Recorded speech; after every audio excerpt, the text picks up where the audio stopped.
कुंभलगढ़ में जन्म लिए मेवाड़ी राजा, राजस्थान के शक्तिशाली राजपूत, वो जब पूरा अकबर भारत को जीत चुका था तब अकेले मेवाड़ में ये खड़े हुए अकबर के खिलाफ। अकबर को देखिए, अकबर कभी जीता नहीं, राणा कभी हारे नहीं।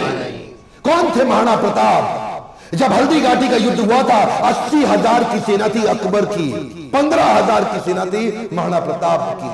ध्यान दीजिएगा, वो 80,000, ये 15,000। राणा बोलते थे एक आदमी 5 को खत्म करेगा। ध्यान दीजिए, अकबर की सेना में दम था। कमान, अकबर की सेना में दम था, राणा के सीने में दम था।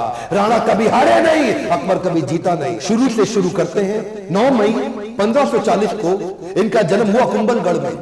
महाराणा उदय सिंह और माता जयवंती बाई। माता जयवंती बाई इनकी न केवल मां थी बल्कि इनकी पहली गुरु भी थी।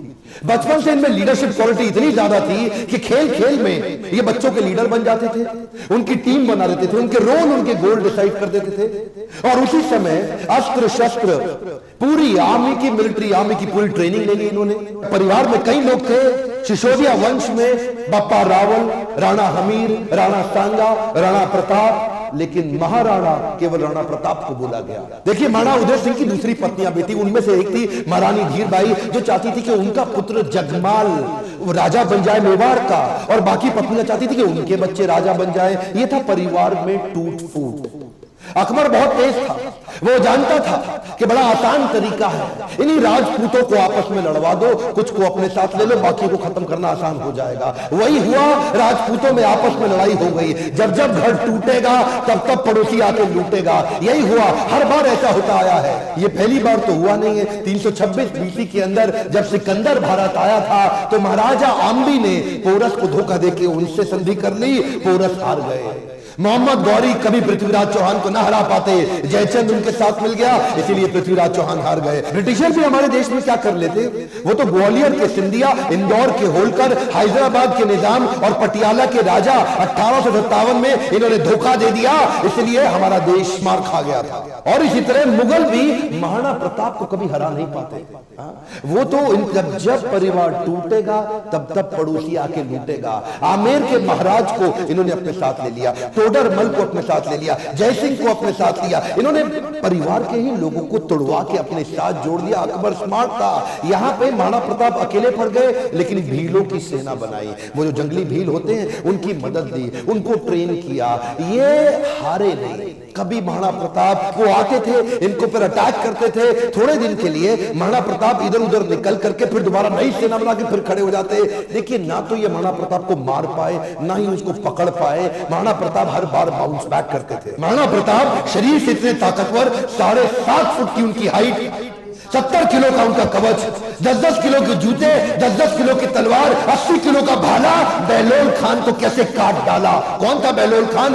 ये थे अकबर का सबसे बड़ा सेनापति जो हल्दी घाटी के युद्ध में आया था। एक तलवार की काट से इन्होंने बहलोल खान समेत उनके घोड़े को 2 हिस्से में चीर डाला। ये बार बार लड़ाइयों का कारण समझिए। पॉलिटिकली और जियोग्राफिकली मेवाड़ अकबर के लिए दिल्ली से बहुत महत्वपूर्ण था। गंगा मार्ग के व्यापार मार्ग को ये पश्चिमी तट के साथ जोड़ता था। ज्योग्राफिकली अगर वेस्टर्न हेमिस्फीयर से कुछ भी इंपोर्ट करना है, कुछ भी एक्सपोर्ट करना है, टेरिटरी से कोई सपोर्ट लेना है बाहर से भारत के, तो अकबर को मेवाड़ पार करना पड़ता था। मेवाड़ ऐसी किरकिरी बन गया और ये मेवाड़ को जीत नहीं पा रहे, क्योंकि वहां पूरा भारत तो मान जाता था और वहां महाराणा प्रताप अकड़ के खड़े थे। क्या है, एक्चुअली अकबर बहुत बड़ा था और महाराणा प्रताप सेना के मामले में बहुत छोटे थे, लेकिन महाराणा प्रताप का वैराग्य जबरदस्त था। ये बाकी राजाओं की तरह भोग विलास, इंद्र तृप्ति इसमें नहीं थी। ये बोले कि मैं अपनी सेना के बीच में रहूंगा। ये भीलों के बीच में जाके रहने लगे, जंगल में रहते थे। उबली सब्जी, कच्चा खाना खाना, जमीन पे सोना, पत्तल पे खाना, कोई बिस्तरा ना होना, सर पे छाता नहीं, पैरों में जूता नहीं, आम जीवन जीना उनके साथ। और तभी भील, जितने भील लोग वहां के हुआ करते थे, जंगली आदिवासी, वो उनके साथ जुड़ गए। वो तन मन धन से जुड़ गए। वो कहते थे अगर आप कहें अभी गर्दन कटवा देंगे। अकबर इसीलिए घबराता था। अकबर ने कई बार कई लोगों को भेजा। इन्होंने टोडरमल को भेजा, इन्होंने राजा मान सिंह को भेजा, इन्होंने और हिंदू राजाओं को भेजा कि तुम जाके इनको समझाओ। जलाल खान, कोरची, भगवान भगवान दास सब आए। एक्चुअली 8 बार प्रपोजल लेके आए। एक प्रपोजल तो महाराणा प्रताप को क्या दिया कि आधा हिंदुस्तान तुम्हारे नाम कर देंगे, बस मेवाड़ हमारे लिए छोड़ दो, हमारा आधिपत्य स्वीकार कर लो। महाराणा प्रताप क्या जवाब देते? वो तो महाराणा प्रताप है। मारो मेवाड़ी सरदार, मेवाड़ी सरदार राणा सुने तो जय जिस पे दो धारी तलवार राणा सुनता जाजो जी। मारो मेवाड़ी सरदार नीले घोड़े रासरार।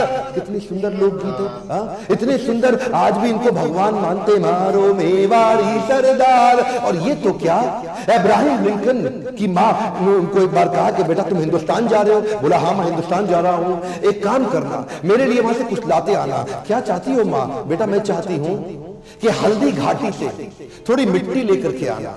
मैं महाराणा प्रताप आज भी उनको पूजनीय इसलिए मानती हूं क्योंकि वो राणा ने आधे देश के बदले, एक कम ऑन, क्या आधे देश के बदले अपना छोटा सा राज्य मेवाड़ बदले में अकबर को देने को तैयार नहीं हुआ। अकबर बोलते थे आधा देश तुझे दे दूंगा अगर तू केवल मेवाड़ मेरे लिए छोड़ दे। मेवाड़ स्ट्रैटेजिकली इतना इंपॉर्टेंट, लेकिन महाराणा प्रताप तो महाराणा प्रताप। मारो मेवाड़ी सरदार। हल्दी घाटी का युद्ध 1576 का, इतनी छोटी सेना होने के बावजूद महाराणा प्रताप स्ट्रैटेजिकली युद्ध को कैसे लड़े।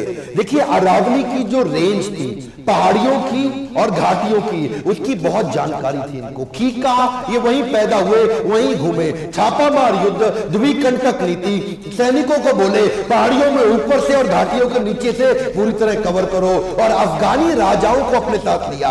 हाकिम खान जो उस समय अकबर के खिलाफ था, ये जैसे जैसे अकबर इनके खिलाफ लड़ते, ये भी अपने स्ट्रेटेजिक अलायंस को मिलकर के अफगानी राजा को अपने साथ लेके आए। बहुत छोटी सेना के बावजूद अकबर के छक्के छुड़ा दिए। अकबर सामने नहीं आता था इनके, अकबर को डर था, इनकी तलवार, अकबर की हाइट कम थी, एक बार मारेंगे घोड़े हाथी समेत काट देंगे। चेतक इनका इतना पावरफुल घोड़ा कि उसके आगे ना सूंड लगा देते थे। हाथी कंफ्यूज होता था कि ये घोड़ा नहीं है, कहीं हाथी तो नहीं है। था साथी तेरा घोड़ा चेतक जिसमें तू सवारी करता था, थी तुझमें ऐसी कोई खास बात जो अकबर तुझसे डरता था।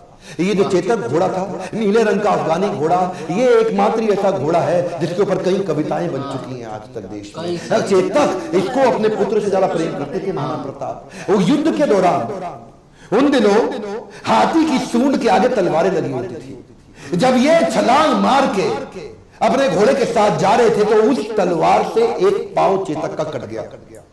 युद्ध के दौरान जब महाराणा प्रताप अकेले फंसे थे ना, तो यही वो चेतक था जो इनको भगा के एक कटी टांग से 28 फीट का गहरा नाला टाप के चला गया। अपने राजा को पहले उसने बचाया और उस छलांग के कारण अपने प्राण त्याग दिए। और केवल चेतक ही नहीं, महाराणा प्रताप के पास एक हाथी भी था जिसका नाम था राम प्रसाद। राम प्रसाद की अहम भूमिका थी हल्दी घाटी के युद्ध में। इस रेख राम प्रसाद हाथी ने कम से कम 8 हाथी अकबर के खत्म कर दिए और कई घोड़े मार दिए। राम प्रसाद के आगे जो तलवार लगी थी वो बड़ी खूंखार थी। अकबर का पूरा फोकस था कि राम प्रसाद को किसी तरह अपने साथ ले जाऊं। अकबर ने 12 हाथियों का चक्रव्यूह बनाया और जो राणा प्रताप का राम प्रसाद हाथी, उसको कंट्रोल किया महावतों की मदद से और उसको किसी तरह अपने साथ ले गए बंदी बना के। ये राम प्रसाद, इस हाथी का बाद में नाम बदल के अकबर ने पीर रख दिया। और ये पीर हाथी, इसको 28 दिन तक अकबर बोलते रहे सब कुछ खिलाओ सब कुछ पिलाओ। राम प्रसाद ने सब खाना बंद कर दिया, अन्न जल का त्याग कर दिया। अपने राणा प्रताप से बिछड़ने के दुख में वो ना कुछ खाया ना कुछ पिया। 28 दिन के बाद वो राम प्रसाद हाथी जो कमजोरी के कारण इसने अपना शरीर त्याग दिया। क्या बोला अकबर? अकबर बोला जिस महाराणा प्रताप के हाथी ने मेरे आगे सर नहीं झुकाया, मैं उस महाराणा प्रताप का सर कैसे झुकवा दूंगा। 1580 में अकबर ने फिर ट्राई किया। इस बार अपने अब्दुल रहीम खान खाना जो उनका सबसे शक्तिशाली सूबेदार, उसको सूबेदार नियुक्त किया इस बार अजमेर में। और क्या बोले, मैं तुम्हें जिम्मेदारी देता हूं कि तुम इस बार मेवाड़ को किसी तरह जीत के मुझे ला दो, मुंह मांगा इनाम दूंगा अगर महाराणा प्रताप को पकड़ लाए। इधर कुंवर अमर सिंह जो कि सेनापति थे महाराणा प्रताप के, उन्होंने अब्दुल रहीम खान खाना को कंफ्यूज करने के लिए शेरगढ़ के पास एक अटैक किया। अब्दुल रहीम खान खाना का जैसे ही ध्यान भटका कुंवर अमर सिंह उधर उनकी बेगम सहित उनके परिवार को बंदी बना के ले आया, उनकी बहु बेटियों को ले आया। पर जैसे ही महाराणा प्रताप को बात पता चली, उनको बड़ी आत्मग्लानि हुई, बहुत बुरा महसूस हुआ। आज भी ये बात सब जानते हैं कि महाराणा प्रताप स्त्रियों की बहुत सम्मान किया करते थे। अब्दुल रहीम खान खाना की पत्नी, उनकी बेटी, उनकी बहू, उनके बच्चों, सबको पूरे सम्मान के साथ कहा वापस छोड़ के आओ, वापस लेके आओ, युद्ध जंगे मैदान में करेंगे, औरतों को नहीं, औरतों की इज्जत पूरी इज्जत से वापस करेंगे। हल्दी घाटी का युद्ध इतना खौफनाक था कि 300 साल के बाद भी आज वो हल्दी वाली मिट्टी, उससे खून निकलता था। आज भी तलवारों के जत्थे मिट्टी के नीचे से निकलते थे। इतना खौफ कि युद्ध के बाद भी सिक्का, करेंसी, मुद्रा अभी भी महाराणा प्रताप के नाम की चलती थी, अकबर के नाम की करेंसी तक नहीं चल पाई। अकबर इतना घबराता था उसके नाम से कि कहता था रात को सोने से पहले कोई महाराणा प्रताप का नाम मत लेना मेरे आगे। महाराणा प्रताप का नाम लो है तो रात को सपने में आकर के मेरे को डराएगा। महाराणा प्रताप का खौफ इतना ज्यादा। एक बार की बात थी, एक अफवाह उड़ गई कि महाराणा प्रताप जो है ना वो अपनी हार स्वीकार कर रहे हैं और अकबर का आधिपत्य स्वीकार करने को वापस आ गए हैं। तो उन दिनों अकबर के राज्य के अंदर जो बीकानेर के राजा हुआ करते थे पृथ्वीराज राठौड़, इन्होंने राठौड़ को बुलाया, देखो पृथ्वीराज क्या खबर आई है, महाराणा प्रताप आने को तैयार है। अब उन्होंने हार स्वीकार कर लिया। पृथ्वीराज राठौड़ माने नहीं, उन्होंने चिट्ठी लिख दी। पृथ्वीराज राठौड़ ने तुरंत महाराणा प्रताप को एक पत्र लिखा और पत्र में लिखा कि मुझे विश्वास नहीं हो रहा यह बात सुन के कि क्या अब जंगल का शेर सियारों के साथ रहेगा, क्या सूर्य अब बादलों के पीछे छुप जाएगा, क्या चातक अब धरती का पानी पिएगा, क्या हाथी अब कुत्ते के जैसा जीवन बिताएगा, क्या तलवारें अब मयान के अंदर चली जाएंगी, राजपूतानी अब विधवा हो जाएगी। आपकी सौगंध, ये बात सुन के मेरा दिल कांप उठा है, मेरी मूछें तनी हुई नीचे चली गई हैं। कृपया आप ही बताएं ये बात कहां तक सही है। पृथ्वीराज राठौड़ का पत्र पढ़ते ही महाराणा प्रताप की आंखों में क्रोध से लाल हो उठी। महाराणा प्रताप कहने लगे, बादलों में वो क्षमता कहां है जो सूर्य को रोक सके, शेर की मार सह सके, ऐसे सियार ने कभी जन्म नहीं लिया। धरती का पीने के लिए पानी चातक की चोंच बनी ही नहीं है और कुत्तों की तरह जीवन जीने वाले हाथी की बात आज तक हमने सुनी ही नहीं। महाराणा प्रताप बोले, भूखा प्यासा रह के भी मेवाड़ की रक्षा करूंगा, अपने प्राण जाने दूंगा पर मेवाड़ नहीं जाने दूंगा। बहरहाल इसी दौरान अकबर को समझ आ गया महाराणा प्रताप को मैं हरा नहीं सकता और धोखा दे के हराना ये अकबर की आदत नहीं थी। अकबर को इसीलिए महान राजा भी बताया गया है। आने वाले समय में अगर आप चाहेंगे तो मैं अकबर पे भी एक वीडियो बनाऊंगा। पर वापस चलते हैं, उसी समय अकबर का फिर ध्यान बट गया। अकबर अब ईस्टर्न साइड चला गया, सदर्न साइड चला गया, उसने मेवाड़ को छोड़ दिया और इधर महाराणा प्रताप ने पूरे मेवाड़ पे फिर से अपना कब्जा कर लिया। कुछ दिन, हफ्ते, महीने ठीक बीते। उन्हीं दौरान एक शिकार करते वक्त, उस समय किसी शेर का शिकार करते वक्त महाराणा प्रताप का किसी एक्सीडेंट में उनका देहांत हो गया, उनकी मृत्यु हो गई। ये बात जब अकबर को पता लगी, अकबर एक ऐसा राजा था अपने शत्रु प्रताप की मृत्यु पे बहुत रोया और चिट्ठी लिख करके बोला कि महाराणा प्रताप एक बड़े शक्तिशाली, बड़े मेधावी और एक ऐसे राजा थे जिन्होंने अपने गौरव को कभी समाप्त नीचे झुकने नहीं दिया और मुझे एक बात का दुख रहेगा, मैं जीवन भर महाराणा प्रताप को कभी हरा नहीं सका। ध्यान दीजिएगा, लेसन्स में लर्निंग बहुत सारी हो सकती है, पर महाराणा प्रताप को इतना संघर्ष इसीलिए करना पड़ा क्योंकि आपस में राजपूतों की कभी बनी नहीं। ध्यान दीजिएगा, जब जब घर टूटेगा आपका पड़ोसी आपको लूटेगा।